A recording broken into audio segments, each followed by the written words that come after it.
Salam, salam sejahtera bagi kita semua. Perkenalkan, saya Junius Yeusitolaka sebagai moderator dari kelompok 3 mata kuliah Umum Bahasa Indonesia yang diasuh oleh Bapak Henry Glau. Pada kesempatan kali ini, kami dari kelompok 3 akan mempresentasikan materi tentang bahasa dan budaya. Yang pertama, pengertian budaya dan bahasa akan disampaikan oleh teman saya, Mas Dasana. Yang kedua, unsur-unsur budaya dan bahasa akan disampaikan oleh teman saya, Meti Longo. Yang ketiga, fungsi budaya dan bahasa akan disampaikan oleh Priska Duka. Yang keempat, wujud-wujud budaya dan bahasa akan disampaikan oleh teman saya, Venci Manu. Dan yang kelima, hubungan antara budaya dan bahasa akan disampaikan oleh teman saya, Diali Taloen. Baik, di sini saya akan menjelaskan materi tentang pengertian budaya dan pengertian bahasa. Jadi, budaya adalah suatu cara hidup yang berkembang dan dimiliki oleh sekelompok orang serta diwariskan dari generasi ke generasi. Budaya terbentuk dari banyak unsur yang rumit termasuk sistem agama dan politik, adat istiadat, bahasa, perkakas, pakaian, bangunan, serta karya seni. Budaya juga merupakan bagian yang tak terpisahkan dari diri manusia, sehingga banyak yang cenderung menganggapnya diwariskan secara genetis. Seseorang bisa berkomunikasi dengan orang-orang yang berbeda budaya, serta menyesuaikan perbedaan-perbedaan di antara mereka, sehingga membuktikan bahwa budaya bisa dipelajari. Bahasa adalah alat komunikasi sosial yang berupa sistem simbol suara yang dihasilkan dari ucapan manusia. Manusia sebagai makhluk hidup membutuhkan suatu sarana untuk berinteraksi dengan manusia lainnya di masyarakat. Untuk kepentingan interaksi itu dibutuhkan suatu sarana komunikasi yang disebut bahasa. Oke, baik. Di sini saya akan menjelaskan tentang unsur-unsur budaya dan unsur-unsur bahasa. Yang pertama adalah unsur-unsur budaya. Budaya saya bagi dalam beberapa unsur. Yang pertama itu bahasa. Dalam ilmu antropologi, bahasa diartikan sebagai sistem perlambangan manusia baik secara lisan maupun secara tertulis yang digunakan untuk berkomunikasi terhadap sesama manusia. Dan yang berikut adalah sistem teknologi. Sistem ini ditimbulkan karena manusia mampu menciptakan barang atau sesuatu yang berguna agar dapat memenuhi kebutuhan manusia atau kebutuhan manusia setiap hari. Contohnya transportasi seperti kendaraan beroda 2, beroda 3, atau beroda 4. Itu akan memudahkan mereka untuk berjalan ke suatu tempat dan tiba ke suatu tempat lebih cepat atau lebih mudah. Dan yang berikut adalah HP. HP akan memudahkan kita untuk berkomunikasi bersama sanak saudara kita yang jauh, yang dekat. Walaupun jauh, kita dapat berkomunikasi dan berkabar bersama mereka lewat HP. Dan yang berikut adalah sistem mata pencarian atau ekonomi. Sistem ini merupakan sistem tradisi karena sistem ini yang melekat dalam kebudayaan suatu suku bangsa. Contohnya berburu, berternak, atau bercocok tanam atau berkantor dalam setiap pekerjaan mereka. Dan yang terakhir adalah kesenian. Kesenian berawal dari aktivitas tradisional yang dilakukan oleh masyarakat, misalkan seni tari, seni musik, seni lukis, dan masih banyak seni lainnya. Sebagai unsur kebudayaan, kesenian mampu mewujudkan estetika atau keindahan dalam suatu suku bangsa. Yang berikut adalah unsur bahasa. Unsur bahasa saya bagi dalam beberapa bagian. Yang pertama itu rujukan kata. Rujukan kata adalah penunjuk kata ganti dari kata lain. Contohnya kata ganti orang. Kata ganti orang kita bisa ganti dengan kata dia, anda, atau beliau.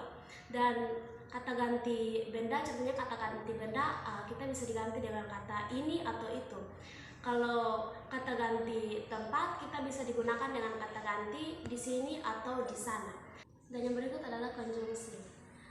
Konjungsi yaitu penyambungan dua kata atau kalimat. Contohnya konjungsi intrakalimat. Konjungsi intrakalimat menghubungkan dua kata dalam satu kalimat. Misalkan konjungsi kata dan, juga, atau kata lain-lainnya. Dan yang berikut adalah konjungsi antar kalimat. Konjungsi antar kalimat menghubungkan dua kalimat, misalkan konjungsi meskipun demikian atau karena itu, dan masih banyak kata-kata lain-lainnya. Dan yang berikut adalah frasa.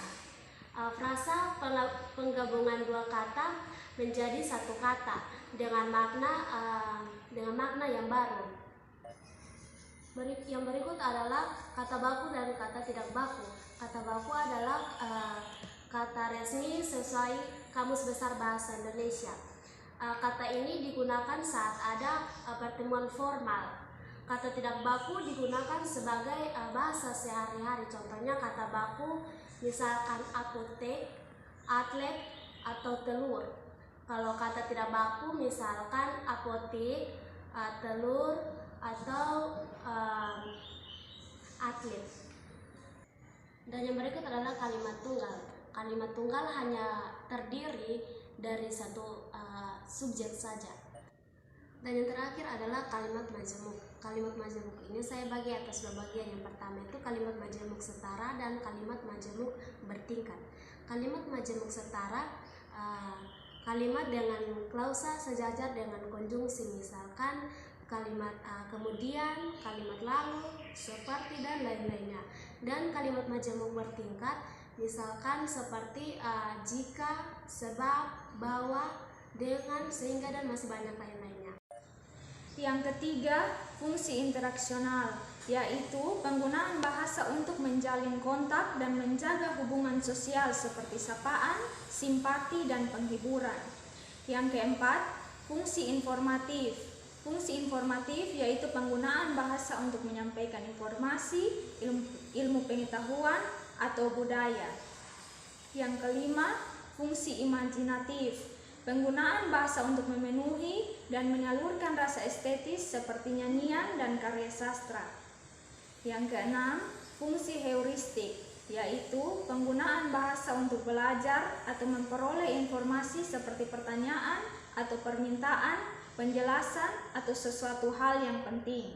Yang ketujuh, fungsi instrumental, yaitu penggunaan bahasa atau pengungkap keinginan atau kebutuhan pemakainya.